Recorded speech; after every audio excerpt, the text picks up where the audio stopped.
Beloved in our Lord, Philippians 1 verse 2 says, Grace and peace to you from God our Father and the Lord Jesus Christ.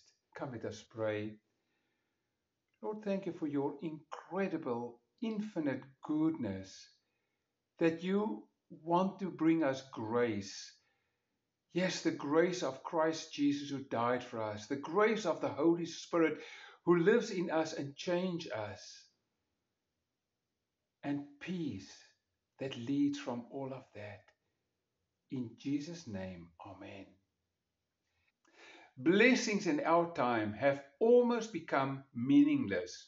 In the sense that I heard the other day a US politician say, God bless you.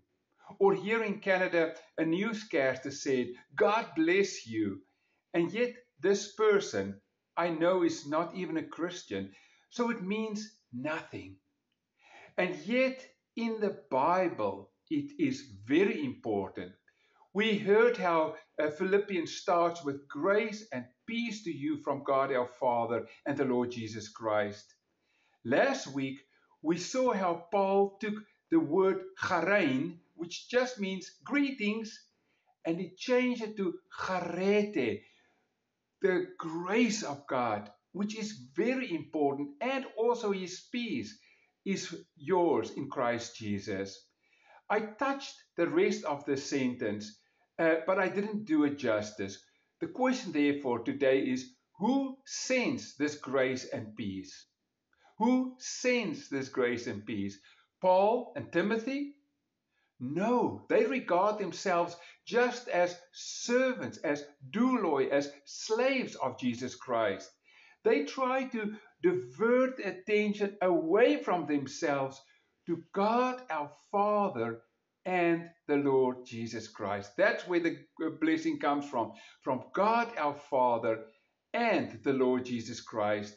The blessing has meaning because it has power when it comes from God the Father and the Lord Jesus Christ. The grace and peace comes from Him, from the Trinity. This greeting is so important that we hear it often in the New Testament, exactly the same words in Romans, in 1 Corinthians, in 2 Corinthians, in Galatians, Ephesians, Philemon, and very, very, very similar in 2 Thessalonians 1 verse 1. The root of all of these New Testament blessings we find deep early in the Old Testament already. God wants to bless things and they flourish. Since He is God, it can happen. It gives whatever He blesses security and prosperity.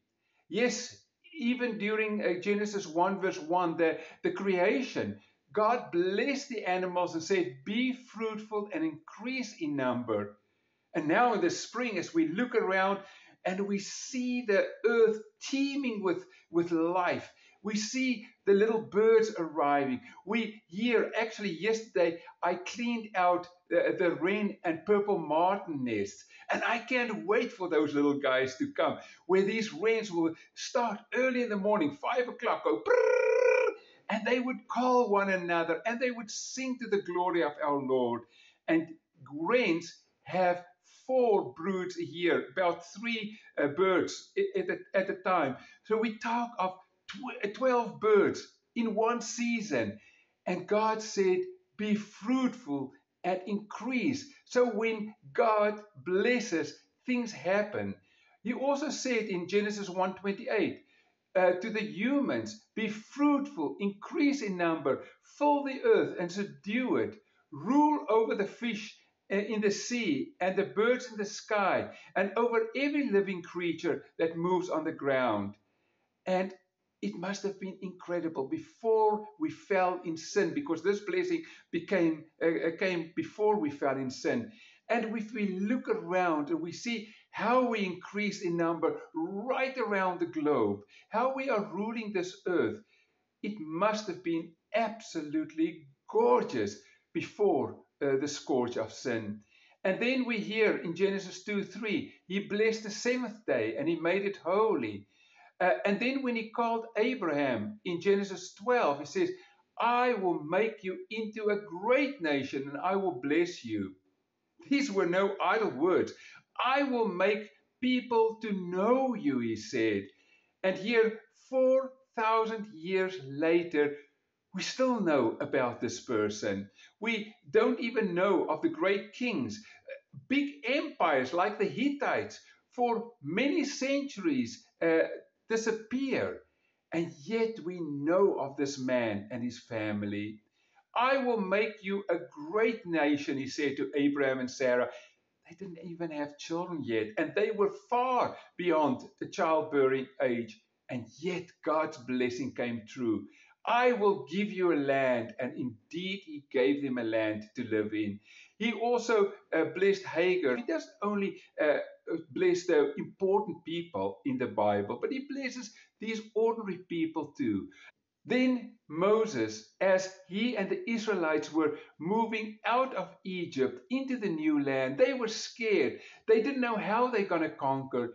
And God blessed them. It reached the pinnacle in Numbers 6:23 to 27. He said, tell Aaron and his son, this is how you are to bless the Israelites. Say to them, the Lord bless you and keep you. The Lord make his face shine to you and be gracious to you.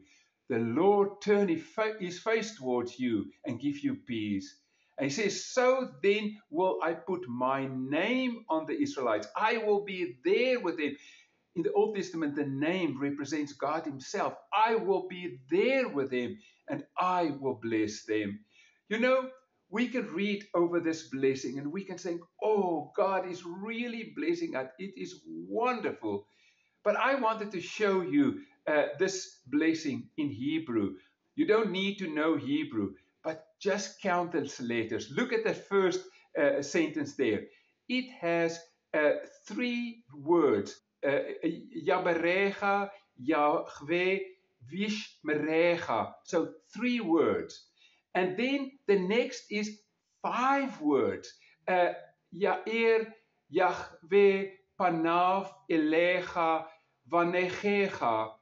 And then the third part of this blessing has seven words.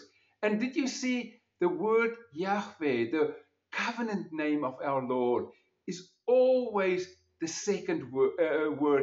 God blesses, but even the structure of the Bible is so beautiful if we just look at it.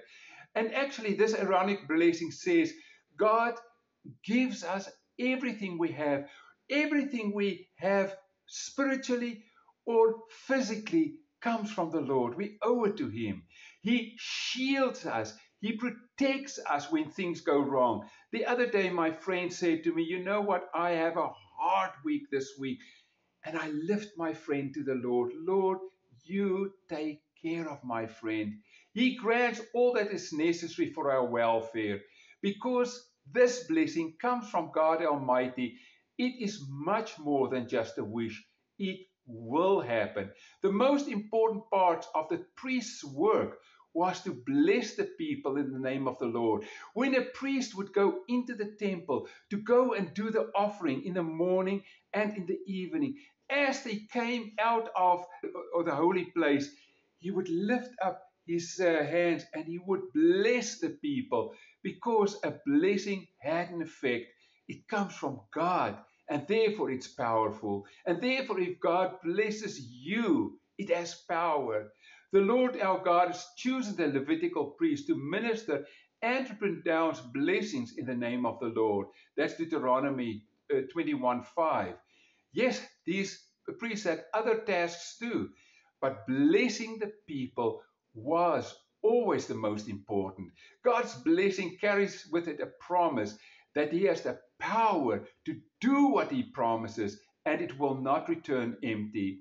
Here in Philippians 1 verse 2 we hear the blessing comes from God the Father and the Lord Jesus Christ. When one departs, what we say is always the most important word. When I lived in South Africa in Pangeni, there was a little bench at the top of our property. You always had to walk up towards the street. And it was always interesting. As people leave, That is where they take time to say goodbye, to say the last little things. So I put a bench there so that they can sit there talking before they get in their cars and leave. What do people say on their deathbed?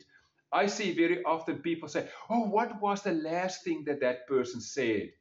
Uh, the same here. If God says something, Jesus says something, what was the very last thing that he did before he went back into heaven? We read that in Luke 24:50 and 51. Jesus led his disciples out to Bethany, where he raised his hand and he blessed them. While he was still blessing them, he left them and was taken up into heaven. The very last thing that Jesus did was to bless his people. Just before this blessing, Jesus repeated the promise of the energizing, powerful work of the Holy Spirit who will come to help them in their task. The blessing is therefore much more than just wishing well, just greetings. It imparts God's welfare, the peace, His power. We will live in the way He directs our lives. The Holy Spirit, Jesus promises, will never leave any believer. This power is effective for those whose minds and hearts are open to His leading. In Philippians 1 verse 2, the blessing therefore does not come from Paul and Timothy and Luke, who are there writing, but it comes from God our Father and the Lord Jesus Christ. And the result of it all is peace. We know that we are reconciled through the cross. True spiritual wholeness and prosperity comes from God. Come from God our Father and the Lord Jesus Christ, and of course also from the Holy Spirit living in us. And then this is blessing, but it doesn't say that there's a prosperity gospel, that God will just give us all kinds of material things and make us rich. uh, Prosperity gospel are looking after the material. But this blessing, yes, it will sometimes bring material wealth, like for Abraham and for Solomon, but not always. It may bring the peace that transcends all understanding, that inward peace that springs from a deep sense that we are in the divine favor, a deeper relationship with our Father. There's nothing more important than that, to grow close into a relationship, walking with God every day. That is what God yearns for us. He, the Father of lights, will lead us into all light. An overwhelming gratitude for Jesus Christ, what He did on that cross. He is the mediator through whom all blessings flow. To Him whose love we owe, because He is the one caring for us.